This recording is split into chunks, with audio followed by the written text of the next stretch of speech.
sunny summer afternoon in the heart of London's Docklands. Not the sort of place, perhaps, where you'd expect to find a group of young people enjoying their first taste of rowing. But they're all taking part in one of the many projects that are run throughout the country all year round to introduce newcomers to the sport.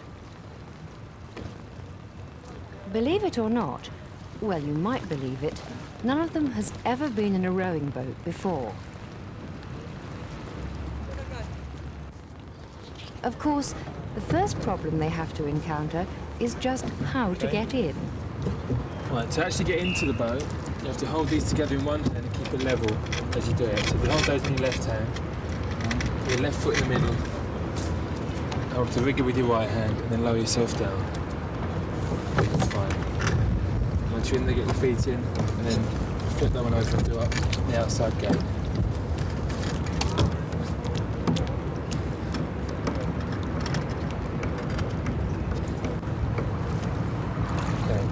Start off with just keep your legs down flat and just use your arms as a back.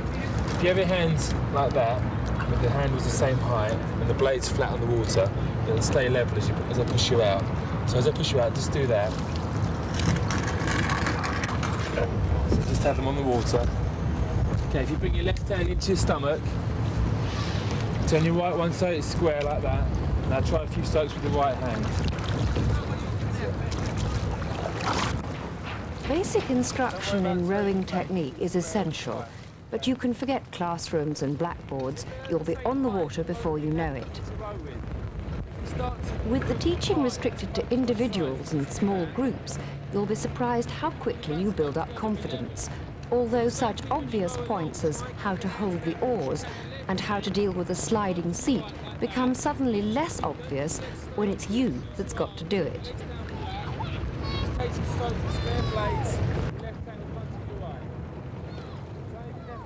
But the emphasis of the day is firmly set on fun.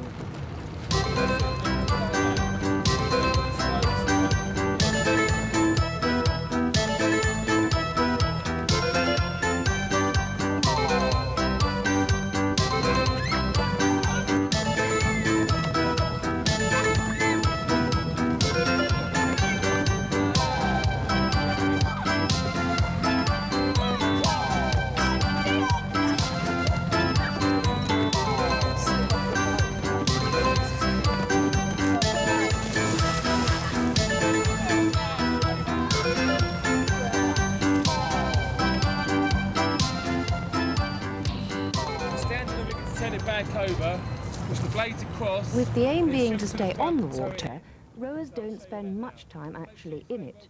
Nonetheless, it's important to be prepared, hence the capsize drill. Although for newcomers, this would normally be conducted in the safety of a swimming pool. Lean out.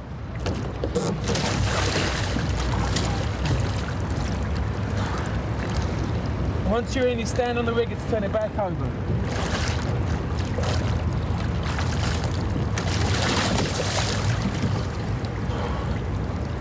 Push the blades across so they're out of the way.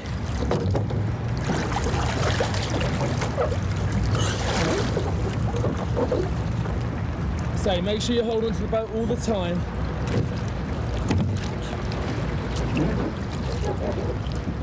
And swim round to the front and tow it in from there.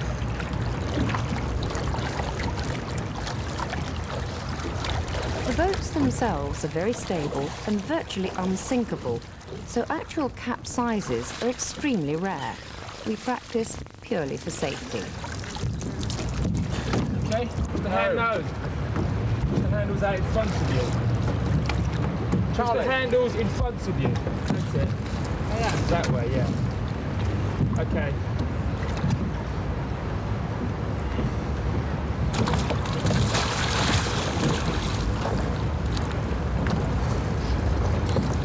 That's it. Watch the blade as it comes over.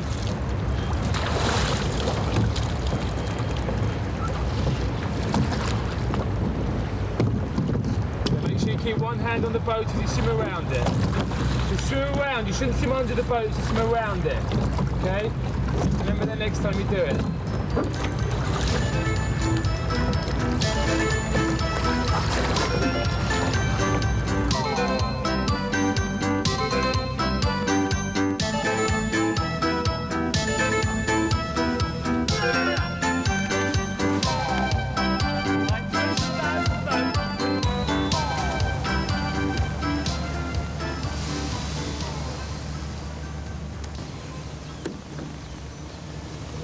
With your narrow, lightweight boat lowered single-handed onto the water and your blades locked into the swivels, you're ready to cast off and row. Or rather, you're ready to start sculling, for the solo rowing boat is more properly called a scull. It's only really called rowing when you're handling just one oar as part of a team in either a pair, a 4, or an 8. But this is probably jumping the gun a little. That's jolly good. Okay, relax again. Always remember, you'll never fall in with the blades flat in the water and at right angles to the boat. It's all dead simple. Now you just push the blades a little bit away from you and then wedge the handles together. As your skills increase, and your stamina too, the training can become more rigorous, although you may notice a similarity between these exercises and those undertaken earlier on the fun course. Sit down and relax. The prize goes to Andrew. Well done. Well done. Next off, all 5 of you. 1 stroke. Ready? Go. Balance the boat, balance it. 2 strokes, steady hard. Attention, set, go. Drive it. That's it.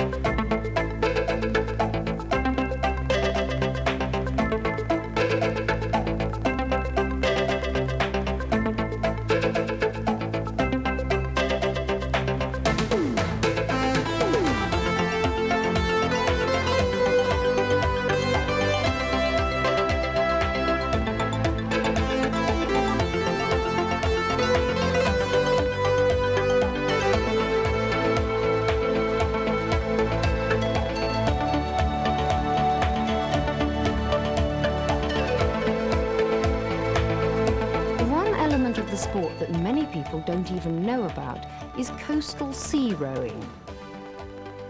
This is quite different to negotiating inland waterways, which can seem tame by comparison. Here you have to cope with tides and currents and waves, not to mention the wash created by boats or such hazards as passing hovercraft. Even the act of getting into the boat is a wetter and more protracted business, unless you happen to be the coxswain.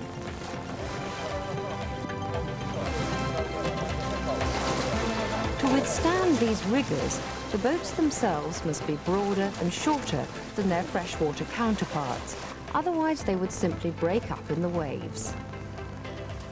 Talk to any coastal rower and they'll tell you that there's simply nothing to compare with the exhilaration and sense of freedom that can be found only on the sea.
Attention!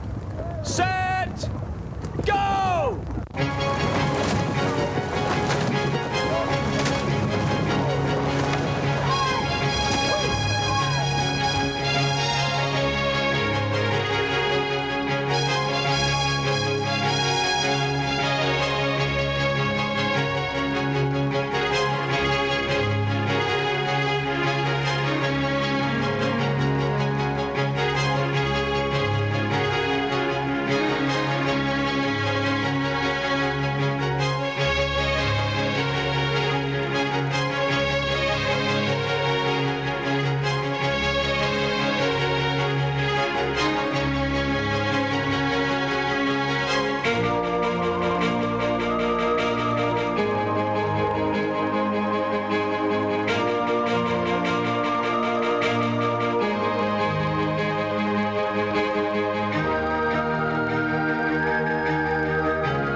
major towns and cities are situated on or near rivers.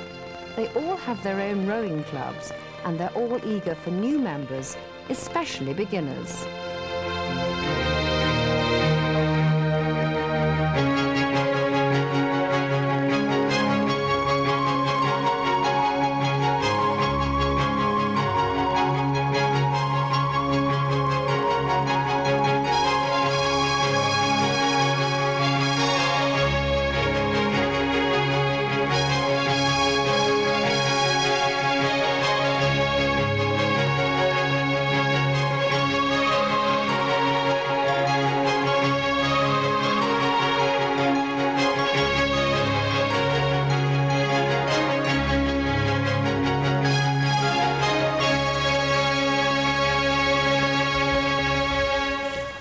Rowing need not simply be an end in itself.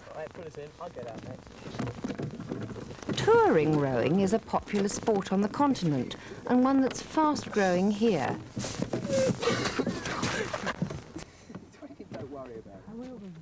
If you fancy a holiday that's challenging and stimulating, and that gets you away from the noise and the hustle of the rat race, why not take to the water?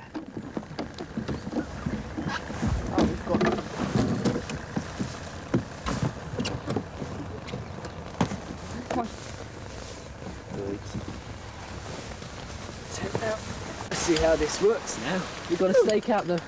Now we need a... Can you give me a... It goes that way, that's an doesn't end it? shot. You need the Yep, there's one. I'll get it. stick underneath. Rowing is more than just a boat race. It might be different. You have one of those.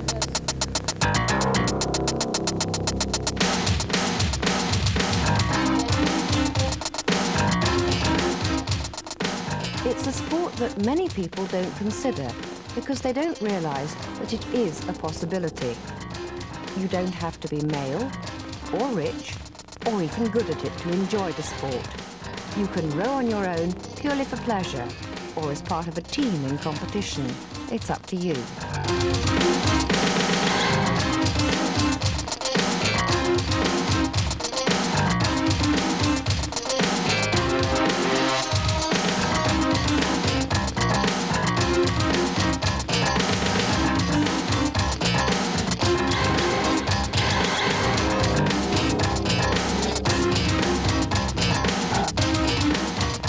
One thing is certain, however. Once you've experienced the frustration of knowing what to do, but never quite getting it right, the exhilaration of stretching both mind and body to their absolute limits, and then doing it all again. Once you've tasted the thrills of the sport, it'll stay with you for life.